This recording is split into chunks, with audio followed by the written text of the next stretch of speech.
amantaa gosa maaliin waliin qoodu oromummaan hangafa kanaaf oromummaan jalqaba maqaa oromummaatiin ammallee waliin jirra rabbi nu haa gargaaru jabaadhaa wal qabadhaa wal gorfadhaa wal qajeelfadhaa dhaamsa keenya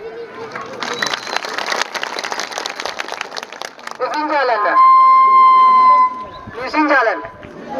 ummanni oromoo isin jaalanna kanaaf ummanni miiliyoona 50 yaadaan qalbiin qabeenya isaatiin waan hundaanuu waan isin bira jiruuf waan takka illee hin shakkina rakkoo irraa immoo waa hedduu baratan akkasimi kanaaf hin shakkina adda rakkoodhaa boruufatu jira waan ta'eef isin jaalannaa waa hunda dura garuu tokkummaan keenya murteessa waan ta'eef rabbi tokko nu haa taasisu rabbi tokko nu haa taasisu oromoo wal haa beeksisu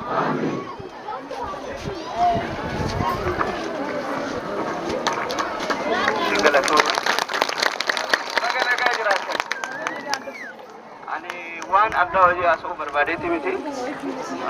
jaalli kun hunduma dubbatanii jiran kanan irraa illee galeefi jira kanaaf jedhama namni gaafa qabdu asitti gaafa abdii mure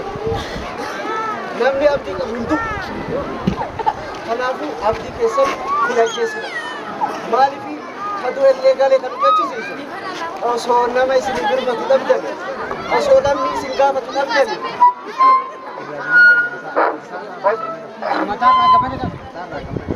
osoo namni isin dubbatu dhabdan osoo namni isin mormu dhabdan osoo namni isin bira dhaabbatu dhabdan gaafsan duusan ture urgeetti moo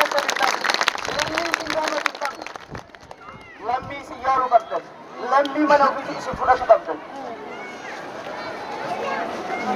jechi tokko kanatti hin tolle hin jira buqqaatota jettanii maqaa ofitti hin baasina hin baqanne malee hin buqqaane buqqaatota ka jedhu lammatallee hin fayyadamina hin baqanne naannoo kan lakkisne eenyullee gal'iisa yaadnoo isa jecha kanallee fayyadamina abdiillee muratina kan biraammoo akka dhaamsa akka isinidhaam daa'immanii fi dubartiin kunuunsa addaa barbaadan amala addaas qaban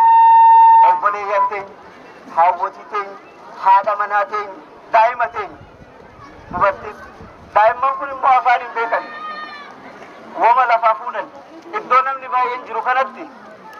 waan adda addaan nama qunnamuu danda'a dhibeen tokko as keessa seene waraana san caalaa nama fixa jiran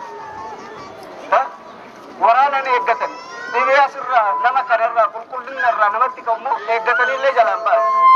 wal eegaa wal qarqaara waan argattan qixatti ija tokkotti warri jara bakka buutanillee dhaamse kaambi nu miidhe kaambi nu hare hanqate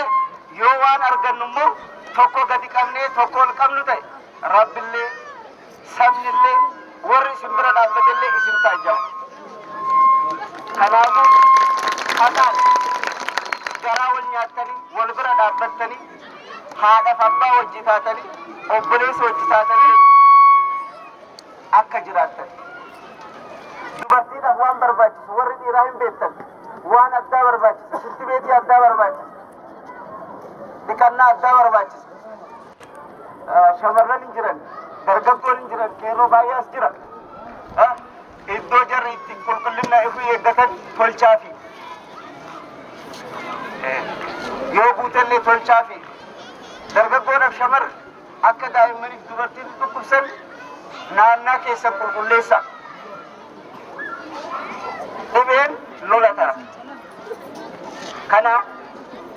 hin bilisoomnaa yoo tokko taane tokkummaan keenya haa cimu namni hundi oromummaa ofiititti haa boonu miidhamni keessan daangaa baat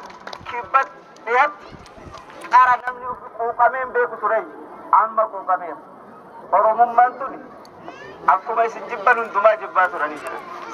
hundumtuu yoo isin hafoo dhaabbatu waan hin madoofne isiniif fakkaata jaalleewwan kunniin ka hidhamillee ka tumamillee wajjiru maal jedhana jechuun kadu'aniif Oromoodha kadu'aniin illee Oromoodha jedha. Kanaafuu waa'ee nama guyyaa isaa gahee du'eellee hin azanina. Wama hunda irraa fadha hin qabsoofnaa hin bilisoomnaa naannaa keenyatti hin deebinaa ummanni keenya yoo deemne sin wajjin jiraata kan jedhu abdii horadha abdii kutinaa rabbi sin wajjin haa jiraatu gaachanni ummata Oromoo hundi sin haa jiraatu nagaa ta'aa galatoomaa ulfaadhaa hin jedhamu.